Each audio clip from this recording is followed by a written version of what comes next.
information. This is a wonderful painting. My favorite painting here, there are two. I think this is a wonderful painting, reminiscent of Lautrec also. And there's another one I quite like. This lady in the loge is quite beautiful. And these gentlemen at the balcony. These are cards that were made for fortune telling. But they were made by a great book artist who was a lunatic. He was a medium, but he was also a great cynic. His name was Joseph Wachau. Anyway, these are quite wonderful cards. There are 16 prints in the book. They were printed in double page. And it's when you get this combination, this relationship between Ilyas and Picasso, you get some of the finest books of the 20th century. These books are produced in very, very limited numbers. I mean, you can see why he's not only the greatest in the 20th century in oils, but he's also one of the greatest in anything he lends himself to. Is just remarkable. And only Ilyas could get Picasso to do this caliber of work, or any of these artists to do this caliber of work. He was the only one that could, was enough of a taskmaster to demand their best. This is Miro, and you'll see it's the same caliber. And this is Ilyas' trademark, is this skin or vellum on the outside. And again, we see the typographical place, this is a form of letterism. You can see that even the type is stunning. Is an illustration in itself. This is called butterflies, but you can see the use of patterns. And again, we're focusing in on Pochois books, the stencil technique, because this was the best way to reproduce the original watercolors. In fact, it's such a fine way to reproduce the watercolors that they're often mistaken for original works of art as opposed to prints. It's like fireworks. One turns the pages of these kinds of books. It's a very personal form of collecting. When you leave the book in its entirety, you'll take this off the shelf, you'll have a nice light over your shoulder, and it's just like, a celebration, but a very personal celebration.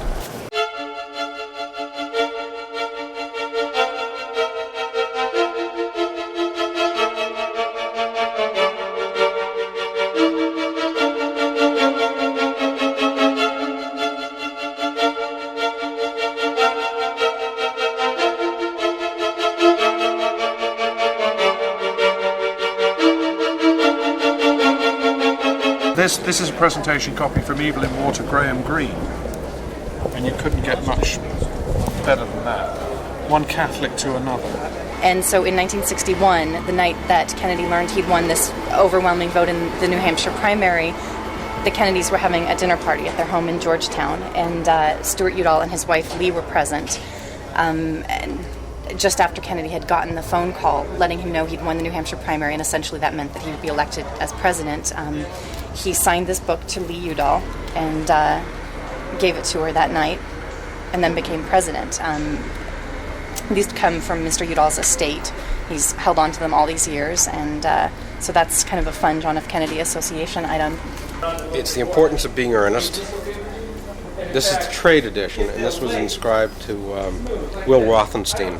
And he was one of the people who didn't shun Wilde when Wilde ran into difficulty. This is the 1482 Euclid, one of the great mathematical textbooks of the world. It's the first edition. It's a very, very important item. What's interesting about this particular copy is that it belonged to Lewis Carroll. It's $175,000. Okay, this is the first English edition of Harry Potter and the Philosopher's Stone. It's got a big price on it, $40,000.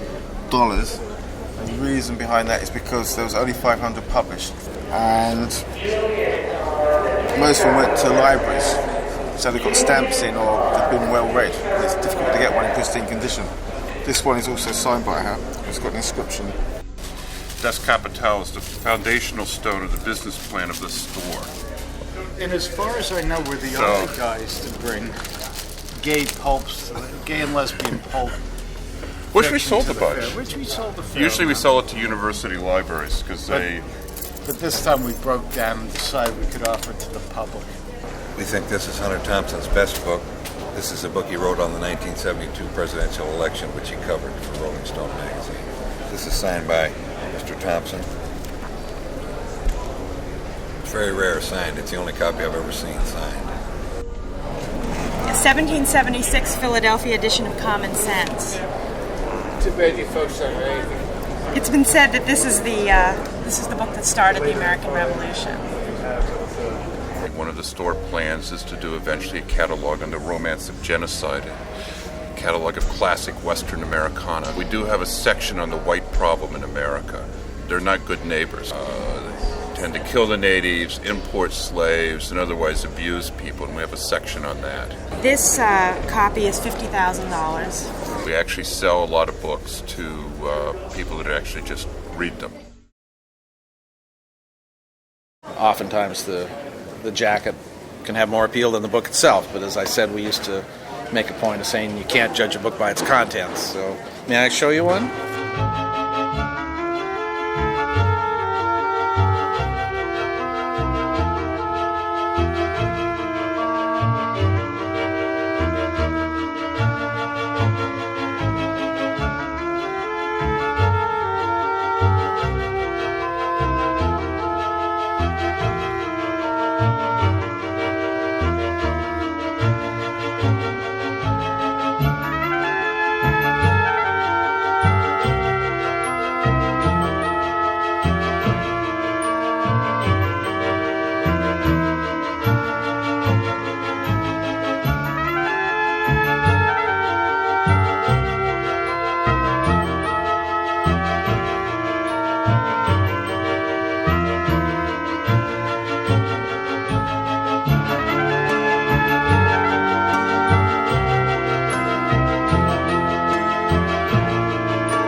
I love buying books in a place like this because you can see